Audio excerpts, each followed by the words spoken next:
नाशिक शहरात एका अत्यंत धक्कादायक घटनेनं खळबळ उडाली आहे। समाजामध्ये त्यामुळे संतापाची लाट पसरली आहे। संभाजी ब्रिगेडनं आज येथील शासकीय विश्रामगृहामध्ये पत्रकार परिषद घेऊन गुरु माऊली यांच्यावर अत्यंत गंभीर आणि हृदयद्रावक आरोप केलेत।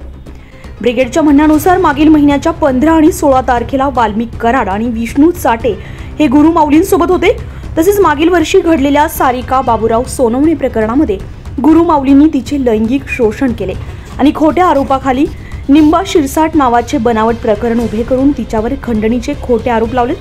सारिका सोनवणे यांनी ब्रिगेडला दिलेली कागदपत्रे पत्रकार परिषदेमध्ये सादर करण्यात आली आहे। ही घटना समाजाला हादरवून टाकणारी असून याबाबत प्रसार माध्यमांनी सखोल तपास करून प्रकाश टाकण्याचं आवाहन ब्रिगेडने केलं आहे। ब्रिगेडने वाल्मिक कराड आणि धनंजय मुंडे यांचे गुरु माऊलीशी थेट संबंध असल्याचा गंभीर आरोप केलाय।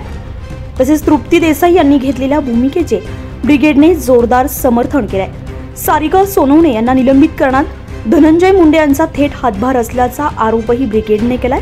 सोनवणे या कृषी सहाय्यक असताना धनंजय मुंडे हे कृषी मंत्री होते। सध्या सोनवणे बेपत्ता असून पोलिसांनी आणि गृहमंत्र्यांनी तातडीने त्यांचा शोध घ्यावा अशी मागणी ब्रिगेडने केली आहे। संतोष देशमुख यांची हत्या कराडच्या साथीदारांनी केल्याचा धक्कादायक आरोपही ब्रिगेडने केलाय।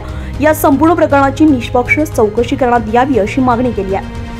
सुरेश धस आणि तृप्ती देसाई यांच्या भूमिकेचे ब्रिगेडने समर्थन केले असून गुरु माऊलींवरील सर्व आरोप 100% खरे असल्याचा दावा करण्यात आलाय।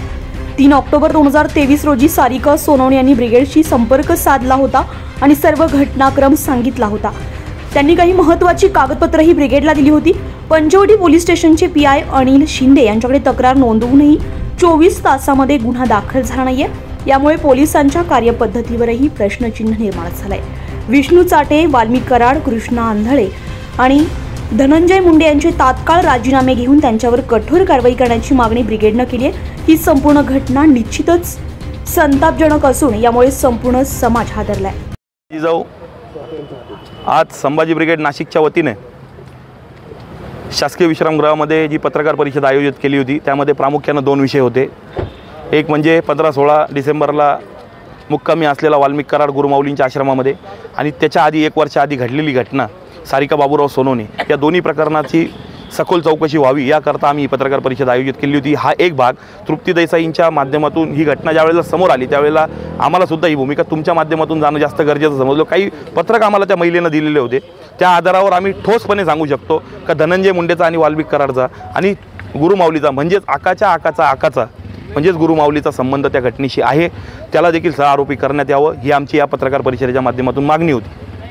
तुमची मागणी जर मान्य नाही झाली तर तुमची पुढील दिशा आमची संभाजी ब्रिगेडच्या वतीनं आतापर्यंत संभाजी ब्रिगेडने जी आंदोलनं बोललेली आहेत ती आम्ही केलेली आहोत। कारण आमचं कुठलंही आंदोलन पाकिटसाठी नसतं ना जॅकेटसाठी असतं। म्हणून आत्ता जर या प्रक्रियेमध्ये न्याय आम्हाला जर फडणवीसांनी न्याय दिला नाही तर आम्ही त्या तळापर्यंत जाऊन आम्ही तिथं आंदोलन करून जे सहआरोपी होतील त्यांना आरोप करण्यासाठी आम्ही फडणवीसांना इथून पुढे निवेदनसुद्धा देणार आहोत।